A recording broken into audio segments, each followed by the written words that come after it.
जय हिंद साथियों, कैसे हैं आप सब। उम्मीद करते हैं सभी अच्छे होंगे और आप लोग का प्यार दुलार की वजह से मैं भी अच्छा हूं। तो बहुत खुशी हो रही है कि आप लोग के बीच में इस चैनल पे 10 क्लास का न्यू बैच स्टार्ट हो गया है और आज फर्स्ट क्लास है। और आज जो हम लेकर के आए हैं आप लोग के बीच में वो मैथ है, वो भी भारत सरकार का स्पेशलिस्ट बुक NCERT मैथ है। इसमें से वे सारे कॉन्सेप्ट बताएंगे जो आपको एग्जाम में पक्का पूछा जाता है और यहाँ से अगर आप कॉन्सेप्ट समझ लेते हैं तो कोई क्वेश्चन आ जाएगा, आप आराम से बना लीजिएगा। याद रखिएगा कि इस दुनिया में आपको अगर कोई एक इंसान है, इस दुनिया में एक ही इंसान है जो आपको बदल सकता है और वो आप खुद हैं। तो बस यही सोचना है कि हमको खुद को बदलना है, खुद को बेस्ट बनाना है ना, और एक लक्ष्य के साथ तैयारी करना है तो जीवन में सफलता अवश्य मिलेगी। सही कहा गया है कि मेहनत के आगे किस्मत की भी इतनी औकात नहीं होती है कि आपके सपने को पूरा होने से रोक सके। तो चलिए इसी जुनून के साथ इस चैप्टर को आज हम स्टार्टिंग करते हैं। 10 क्लास के लिए है, विद्यार्थियों के लिए जिनका एग्जाम 2024 में होने वाला है। न्यू बैच है, जो भी नए विद्यार्थी हमारे चैनल के साथ जुड़ जाएंगे और यहाँ पे एक से एक लाजवाब कॉन्सेप्ट देखने को मिलने वाला है। सबसे पहले जो है वास्तविक संख्या है, ठीक है। सबके पास बुक होगा NCERT और नहीं है तो कोई दिक्कत नहीं, हम यहाँ पे कॉन्सेप्ट क्लियर कर दे रहे हैं। आप कोई बुक से पढ़ रहे होंगे आपका पूरा निचोड़ हो जाएगा। तो वास्तविक संख्या के अंतर्गत बहुत सारी संख्याएं आती है जो आपको विभिन्न चैप्टरों में बांट दिया गया है। तो जैसे जैसे कॉन्सेप्ट आएंगे, चैप्टर आएंगे, वैसे वैसे हम संख्याओं को क्लियर करते जाएंगे। आज स्पेशलिस्ट क्वेश्चन पे लेकर आए तो पहले क्वेश्चन को निपटाते हैं, क्योंकि काम ज़्यादा और बातें कम करनी है, तभी तो मज़ा है। तो सबसे पहले है कि वास्तविक संख्या में जो सबसे पहले दिया हुआ है, आपको क्वेश्चन नजर आ रहा होगा। क्या दिया हुआ है कि निम्नलिखित संख्याओं का HCF ज्ञात करने के लिए यूक्लिड विभाजन एल्गोरिथम का प्रयोग करना है। यानी यूक्लिड विभाजन प्रयोग कर यूक्लिड है ना, विभाजन एल्गोरिथम का प्रयोग करके हमें क्या करना है, तो मसा ज्ञात करना है। तो इसका कॉन्सेप्ट क्या है, अब जैसे एक विधि बना दिया गया। जैसे आपको मान लें कि यहाँ से यहाँ तक जाना है एग्जाम, अब यहाँ पे खाली बोर्ड मत समझाइए। जैसे दिल्ली से पंजाब आपको जाना है, एक शर्त लगा देगा कि एरोप्लेन के माध्यम से जाए, तो ये क्या हो गया, शर्त हो गया। तो मसा तो ज्ञात करना है लेकिन आपको भाग भी है ना, भाग एल्गोरिथम से ही निकालना है। तो कैसे बनता है एल्गोरिथम, क्या कॉन्सेप्ट है, चलिए पहले कॉन्सेप्ट दे देते हैं, उसके बाद क्वेश्चन को चुटकियों में डालते हैं। कैसे है कॉन्सेप्ट समझिएगा। तो बिल्कुल आपको हम कॉन्सेप्ट ये आसानी भाषा में आपको बताएं तो पढ़े होंगे कि भाज्य बराबर पढ़े होंगे भाजक और गुणे भागफल, ठीक है। और पढ़े होंगे प्लस में क्या, शेषफल। यही कॉन्सेप्ट है। इसी को जो है सिंपल रूप से एल्गोरिथम महोदय देते थे, वो क्या किए कि A बराबर इसको B और इसको Q कर लेते, तो BQ प्लस R, A बराबर BQ प्लस R, यही है जो भाग एल्गोरिथम विधि है। अब कहने का मतलब कि कौन किसको क्या कहते हैं, तो बिल्कुल आपको पता होगा कि A को भाज्य बोलते हैं, B को भाजक बोलते हैं और Q को भागफल बोलेंगे और R को शेषफल। आखिर कैसे बैठेगा, तो एग्जाम्पल समझिए। जैसे मान लेते हैं कि 5 है और यहाँ पे हम 5 से 8 में भाग दे रहे हैं, तो एक बार में 5 लाएगा, 3 आएगा, 8 में से 5 गया तो 3 बचेगा। अब यहाँ पे जो है ये समझिएगा कि जो ये नीचे आता है वो क्या बचता है, हमेशा शेषफल होता है, शेषफल, ठीक है। शेषफल ही हो गया। अच्छा, ये जो बचता है हमारे पास क्या होता है, भागफल होता है, ठीक है। ये हमारे पास क्या होता है, भागफल होता है। और ये जो होता है भाज्य होता है और ये हमारे पास क्या होता है, भाजक होता है, ठीक है। बस इतना आपको समझ गया होगा कि जिससे भाग लगाएगा उसको भाजक कहेंगे, जो कटेगा वो भाज्य होता है और जितना बार में लगता है उसे भागफल कहते हैं, जो बच जाता है उसको क्या कहते हैं, शेषफल कहते हैं। यही कॉन्सेप्ट है। और कॉन्सेप्ट है कि मासा कैसे ज्ञात होगा। तो चलिए जरा ध्यान दीजिएगा कि जब भी आपको बड़ा संख्या A मानना है, छोटा संख्या B मानना है, और जब R के स्थान पे 0 आ जाए तो हमारे पास B का जो मान होगा वही हमारा क्या हो गया, मासा हो जाएगा। और बिल्कुल आप लोग भाग विधि वाला पढ़े होंगे कि जब फिर से मोड़ेंगे, फिर से काटेंगे, एक बार में 3, फिर से 2 बचेगा, फिर मोड़ेंगे 3, एक बार में 2 लगाएंगे, 1 आएगा, फिर 2 देंगे, फिर 2 बार में 2 कट गया, तब हमारे पास मासा कितना आएगा, जब 0 आ जाता है तब ये हमारे पास मसा होता है। वही कॉन्सेप्ट है जो सिर्फ नाम दे दिएगा भाग एल्गोरिथम विधि। आप लोग भागा तो पढ़े ही होंगे। चलिए साथियों, तो क्वेश्चन नजर आ रहा है, हम क्लियर करते हैं फटाफट से। क्वेश्चन दिया हुआ है कि निम्नलिखित संख्याओं का HCF मतलब मसा ज्ञात करने के लिए यूक्लिड विभाजन एल्गोरिथम का प्रयोग करके ज्ञात करना है। सबसे पहला जो संख्या दिया हुआ 135 दिया हुआ है, ठीक है। 135 और है और 225 है। तो हम यहाँ पे करेंगे कि माना की, ठीक है, माना कि ठीक है। माना कि a बराबर जो लेंगे तो a बराबर क्या लेंगे, बड़ा संख्या लेंगे, क्योंकि b से भागा देना पड़ता है हमको, तो a को बड़ा हम रखेंगे। तो माना कि a बराबर 225 ले लिए और b बराबर क्या करेंगे 135।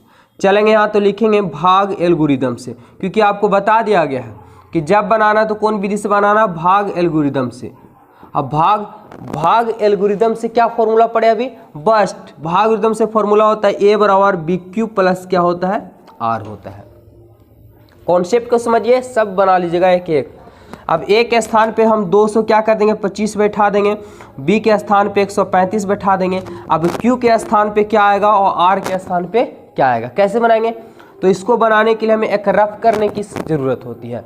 रफ में आप लोग कीजिएगा 135 से भागा देंगे 225 में। देखिए एक बार में लगेगा, यही लगेगा ना, तो 135 लग जाएगा, 5 में से 5 गया 0 और नहीं घटेगा तो 12 में से 3 जाएगा तो 9 हो जाएगा और एक कटकुट, यानी एक बार में लगेगा और शेष कितना बच जाएगा 90। आंसर कब होता है, मशक कब ज्ञात होता है साथियों, जब ये r के स्थान पे 0 आ जाता हो, है ना। अब 0 तो नहीं आया तो फिर कैसे आगे बढ़ेंगे, तो कॉन्सेप्ट को समझिए। ये वाला अंक को आगे ला देंगे और शेषफल को यहाँ पे ला देंगे, ठीक है, यानी 135 हो जाएगा और बराबर में यहाँ 90 हो जाएगा।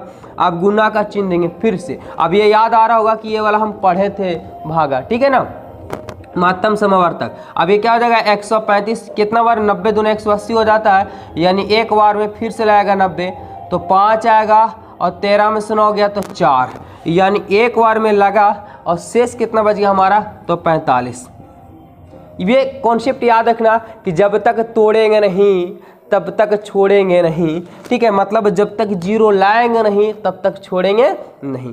फिर से यहाँ 90 लाएंगे और हमारे पास ये 45 आ जाएगा। अब इसको फिर से मोड़ेंगे और 90, 45 दूना 90 हो जाएगा और ये हमारे पास पूरा पूरी कट गया, यानी 0 आ जाएगा, ठीक है।